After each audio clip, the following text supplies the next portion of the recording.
ದೇವರ ಹೆಸರಲ್ಲಿ ನಿತ್ಯ ಉಪಾಸನೆ ಮಾಡಿ ಸಾಧನೆ ಮಾಡೋದು ಸಾಧನ ಅಲ್ಲ.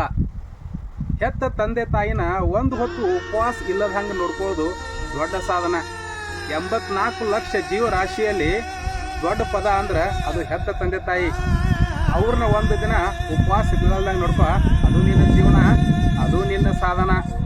ಹೆತ್ತ ತಾಯಿ ತಂದೆಗಳ ಚಿತ್ತವನ್ನು ಊಹಿಸಿ ನಿತ್ಯ ದಾನ ಮಾಡಿ ಫಲವೇನು? ಹೆತ್ತ ತಾಯಿ ತಂದೆಗಳ ಚಿತ್ತವನ್ನು ಊಹಿಸಿ ನಿತ್ಯ ದಾನ ಮಾಡಿ ಫಲವೇನು?